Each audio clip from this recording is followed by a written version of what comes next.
Congress party एक national party थी और नेशनल पार्टी से हटते हटते हटते हटते आज ये हालात हो गए कि एक परिवार की पार्टी रह गई है। देखिए, आप चुनाव से पहले का अगर देखें तो धीरे धीरे धीरे कांग्रेस पार्टी के गुण लग रहा था और कांग्रेस पार्टी जर्जर होती जा रही थी। जितने बड़े नेता थे सारे के सारे छोड़ के जा रहे थे, लेकिन उनसे पार्टी ने कोई लेशन नहीं लिया। जब टिकटों में बंटवारा होने लगा तो आप देख लें, एक परिवार के अंदर सीमित रह गई और अपने आप को मतलब गौरवान्वित महसूस करते थे, ये कहते हुए कि 72 सीटें जो है ना हम लेकर आए हैं। 72 सीटें नहीं, सॉरी, टिकट है, 72 टिकट लेकर आए हैं। आपने कहा कि फार्म भरो कैंडिडेट के लिए, 2500 फार्म भरे गए और उसमें उन सीटों पर भरवा दिए फार्म जहाँ MLA थे, और बाद में कहा कि सिटिंग गेटिंग जो MLA है उनको टिकट मिलेगी।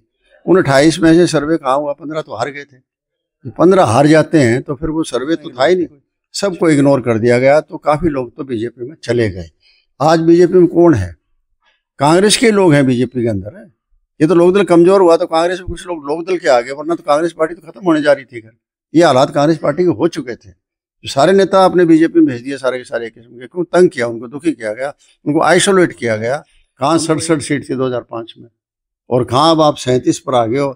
4 चुनाव आप लगातार हार रहे हो। प्लेटफॉर्म तो स्वाभाविक है, कोई और ढूंढना पड़ेगा। देखिए, मुझे कोई अहमियत ना दी गई, ना तो मुझे कैबिनेट में दी गई अहमियत कोई, और ना मुझे कोई संगठन में दी गई अहमियत। और मेरे पर अगर इल्जाम लगाए कोई, अगर मेरी इतनी ताकत थी तो उन्होंने चुनाव लड़ना ही नहीं चाहिए था कि संपत सिंह ने हरा दिया कर। कोई कौन से गाँव में गया संपत सिंह? किससे बात की संपत सिंह ने? कौन कह रहा है कि संपत सिंह ने यह कहा कि वोट कांग्रेस पार्टी को ना दो? यूं ही कहने से थोड़ा ही है, क्योंकि छोटे भैया बयान देते रहेंगे तो मैं उनका जवाब ही नहीं देता कभी। कांग्रेस पार्टी से RK आनंद उस टाइम एडवोकेट थे, वो श्रीमती सोनिया गांधी जी का आशीर्वाद लेकर आए थे और इधर लोगों ने समर्थन कर दिया था। 37 थे, उनमें से हमारे चौधरी भूपेंद्र सिंह हुड्डा जी ने इजाजत ले ली कांग्रेस से। कांग्रेस पार्टी ने इजाजत दे दी, छुट्टी दे दी। किस बात की? कि मैं तटस्थ रहूंगा जी चुनाव में, मुझे तटस्थ रहने दो। अब तटस्थ की कोई राय दी जाती है, इसका मतलब आप तो कैप्टिव हो गई पार्टी, तो एक घर के कैप्टिव बन गई आपकी, उसकी कैदी बन गई उस पार्टी। और वो उन्होंने चलो तटस्थ रहे, लेकिन फिर उन्होंने अपने एक साथी था उनका, इंडिपेंडेंट MLA था जो अब लोकसभा के अंदर है, मेंबर बना हुआ हरियाणा प्रदेश से, उससे पेन बदलवा दिया। और पेन बदला के 12-13 वोट जो बाद वाले थे वो सारे कैंसिल हो गए। कैंसिल होने से हमारे गोयनका जी यहाँ से हिसार से है, वो सुभाष गोयनका जी चुनाव जीत गए। और किस तरह पार्टी के साथ गद्दारी हुई, वो कोई एक्शन नहीं हुआ। फिर उसके बाद 2019 में पार्लियामेंट का चुनाव आया। पार्लियामेंट में हमारे सारे 10 के 10 के हार गए MP, 10 हार गए। 9 की तरफ ध्यान नहीं, 1 की तरफ ध्यान था।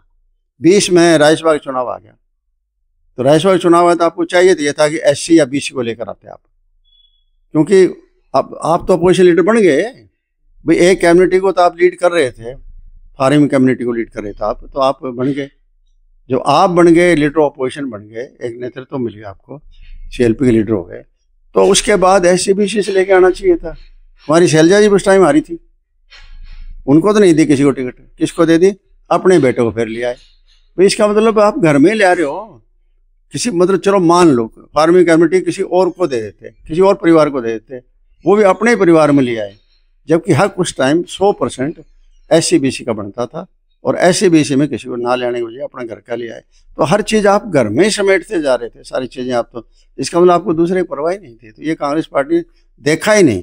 और राहुल गांधी ने साफ कह दिया था इस बार चुनाव के बाद जो आए बाहर से ये, तो इन्होंने ये कहा था कि हरियाणा प्रदेश का जो नेतृत्व है, लीडरशिप है, उन लोगों ने अपना इंटरेस्ट देखा, पार्टी का इंटरेस्ट नहीं देखा, इसलिए पार्टी आ रही है। तब हमने सोचा कि जान आएगी, शायद इनकी बात में कोई दम होगा कर कोई, लेकिन आखिर देखा तो वही डाक के 3 पात, वही वापस ले आए, वही नेतृत्व वापस आ गया, वही एक गाड़ी की 2 सवारियां इकट्ठी होकर वापस आ गई।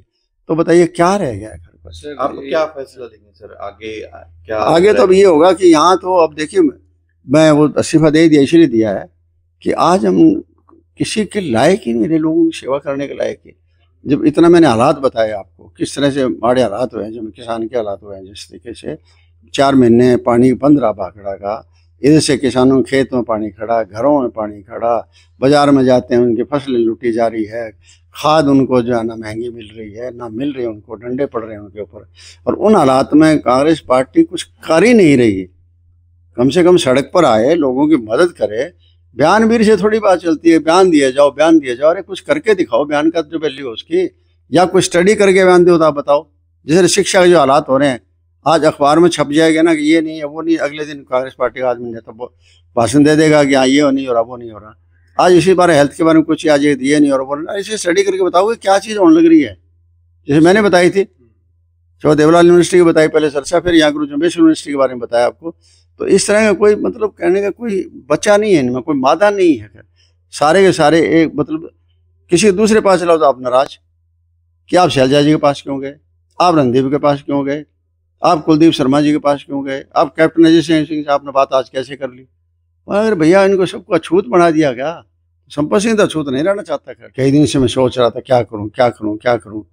भाई हम बैठे भी हैं यहाँ और लोगों के लिए कुछ कर नहीं पा रहे हैं। मैं तो ऐसी जिंदगी तो मैंने कभी व्यतीत नहीं की, मैं तो देवलाल का चेला रहा हूँ।